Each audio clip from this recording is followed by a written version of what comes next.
Good morning, everyone. My name is Jenny Anggara. Here, I want to reading what the task from Mr. Adi Mursalin, UTS. Let's begin. Business is the organized effort of individuals to product and sell for a profit the goods and service that satisfy society's need. No person or group or persons actually organize American business as we know it today. Rather, over the years, individuals have organized their own particular business for their own particular reason. All this individual business and all the interaction between this business and their customers have given rise to what we call American business. A person who risks his or her time, effort, and money to start and operate a business is called an entrepreneur. To organize a business, an entrepreneurs must combine four kinds of resource: material, human, financial, and informationals. Material resource include the raw material used in manufacturing process as well as buildings and machinery. Human resources are the people who furnish their labor to the business in return for wage. The financial resource is the money required to pay employees, purchase materials, and generally keep the business operating. And information is the resource that tell the managers of the business how effectively the other resources are being combined and utilized. Business are generally of three types.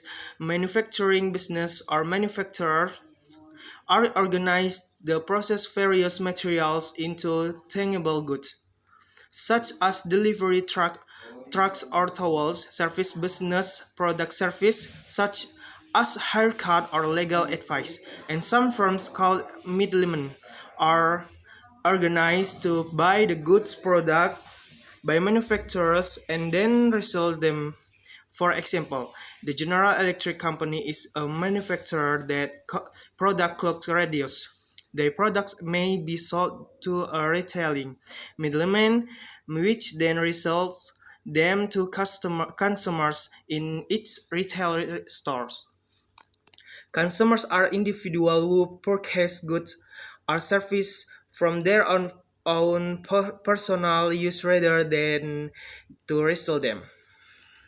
All three types of business may sell either to other firms or to consumers. In both cases, the ultimate objective of every firm must be to satisfy the needs of its customers. People generally don't buy goods and services simply to own them, they buy products to satisfy particular needs. People rarely buy an automobile solely to store it in a garage. They do, however, buy automobiles to satisfy their needs for transportation. Some of us may feel that this need is best satisfied by an air-conditioned BMW with stereo cassette player, automatic transmission, power seats and windows, and remote control side mirrors. Others may believe that a Ford Taurus with a stick shift and an AM radio will do just fine. Both products are available to those who want them, along with a wide variety of other products that satisfy the needs for transportation. Okay. When firms lose sight of their customers' needs, they are likely to find the going wrong.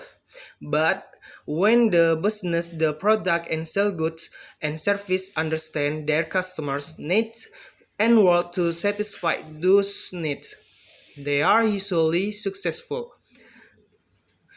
In the course of normal operations, a business receives money, sales revenue, from its customers in exchange for goods or service. It must also pay out money to cover the various expenses inflowed in doing business. If the firm's sales revenue is greater than its expenses, it has earned a profit, so profit is what remains after all business expenses have been deducted from sales revenue. A negative profit which result when a firm's expenses are greater than its sales revenue is called a loss. The profit earned by business become the property of its owner. So in one sense, profit is the return or reward the business owner received for producing goods and services that consumers want. Profit is also the payment that business owner receives for assuming the considerable risk of ownership. One of these is the risk of not being paid. Everyone else employee, suppliers, lenders must be paid before the owners. And if there is nothing left over, if there is no profit, there can be no payment to owners. A second risk that owners run is the risk of losing whatever they have put into the business. A business that cannot earn a profit is very likely to fail, in which case the owners lose whatever money afford and time they have invested. For business owners, the challenge of business is to earn a profit in spite of the risk. Thank you very much for your attention. See you and goodbye.